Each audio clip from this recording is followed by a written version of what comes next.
twari twabasezeranye ko tuzabagezaho ko igikorwa cyo kwimura umunyamakuru Cyuma Hassan cyagenze. Tuzinda no kubamenyesha ko nk'uko bamwe muri mwe amakuru yamaze kubageraho, iyi weekend irangiye igikorwa cyo kwimura ibikoresho byose bya Niyonsenga Dieudonné kirangiye, kandi byose byagenze neza, nta kintu cyangirikiye mu nzu yaracumbitsemo imaze iminsi isenywa. Magingo aya hakaba hasigaye ibinonko, nta n'icyangirikiye kandi mu nzira mu rugendo rwaganaga iwe ku ivuko hajyanwa ibikoresho bye n'umutungo yarasize aho yaratuye.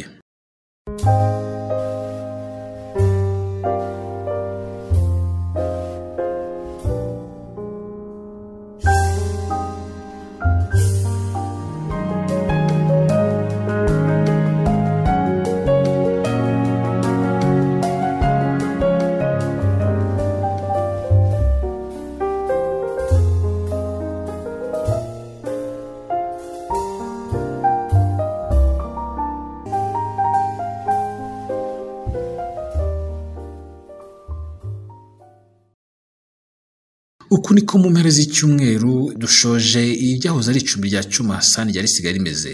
Iyi nzu ikaba yari imeze itya mbere yo kwishyira hasi yose yakabaye byakurikiyeho kuri wa mbere. Kwimura ibikoresho bya Cyuma Hassan byabaye igikorwa cyikubagaho kuko bitabarirwaga mu minsi ahubwo byabarirwaga mu masaha. Iki nicyo cyatumye bigorana ko bitwarwa byitonze, kuko aho byagomba kujya bitekanye hatabonekaga uwo mwanya mu buryo bwuzuye, kandi amikoro yo kubyima nayo kubyikorera nayo akaba yari ntayo. Niyo mpamvu mu ikubitiro habayeho kwiyambaza inshuti za Cyuma ngo zihamubere, ariko ntibyakunze kuko muri iyi minsi abantu barahuze, abadahuze n'abamikoro yo gukoresha hanze y'ubuzima bwabo bwite ni make, dore ko n'ibihe by'ubukungu bitifashe neza. Uretse imvugo benshi banamenyereye ngo akimona akazi imvura ihise, hari n'umugani abanyarwanda baca bagira bati tegereza n'umuturanyi waheba. Inzira yari isigaye kwari ukureba uburyo ibihari bishobora kuvamo ubushobozi bugereranyije bwabasha kwimura ibindi. Byarakozwe hagurishwa ibivamo amikoro yarakenewe ngo imodoka nini kandi y'urugendo rurerure iboneke, bitewe n'uko byagaragara ko hashobora gukenerwa imodoka ebyiri. Ibi nabyo byatumye ibikoresho bimwe na bimwe bishobora no kwangirika aho bijyanywe bigurishwa, akabikirwa amafaranga n'umubyeyi we mu buryo azabyumvikanaho n'umuhungu we Cyuma Dieudonné Hassan Niyonsenga. Umunsi wo kwimura Cyuma Dieudonné, ubwo ibikoresho byasohoka mu nzu, hari hageze abantu mu nzego zinyuranye zakurikirana hafi icyo gikorwa, uko bimwe byasohotse mu nzu, uko byapakijwe n'uko byatwawe. Nubwo bose bambaye igisivile, hari abo twamenyemo batari abasivile. Ibikoresho byasigaye byarajyanwe bigezwayo ibyo Cyuma abasha gukenera, ariko aho ari muri gereza nk'imyambaro, inkweto n'ibindi nabyo byashakiye uburyo bwo kuba biri hafi bidasohotse muri Kigali. Ku ivuko rya Cyuma Hassan Dieudonné, ubwo ibikoresho bye byagezwagayo, byabaye ngombwa kwiyambaza amatara y'imodoka kuko nta rumuri. Nishimye rero kubw'abantu bose bagize uruhare muri iki gikorwa. Nashimiye Fabien na Jado ntiyabashe kuba ari hano, umushoferi watuzanye, n'abandi bose bifuje kubana babanye natwe muri iki gikorwa. Nawe ijoro ugeze aha muri Buringa.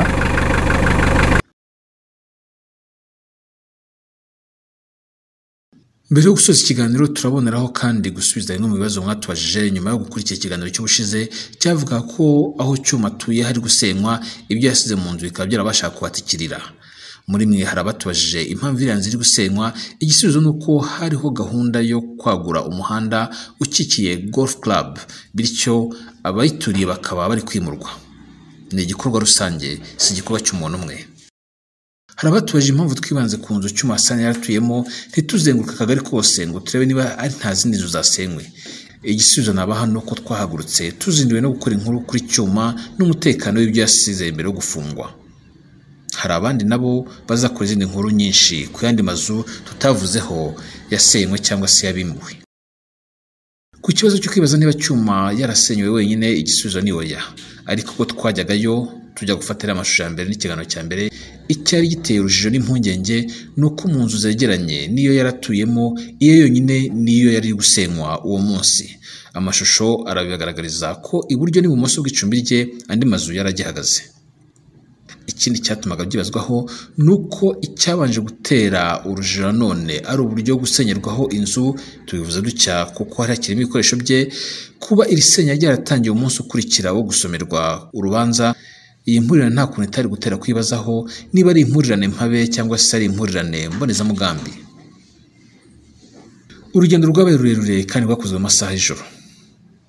Ibikoresho byabitswe mu buryo umuntu yakwita agateganyo kuko bikeneye kubikwa neza, kubigezaho byagezeyo amahoro nk'uko twabivuze, ariko kugira ngo bibone aho bishyirwa byabaye ngombwa ko hari ibindi bisohorwa.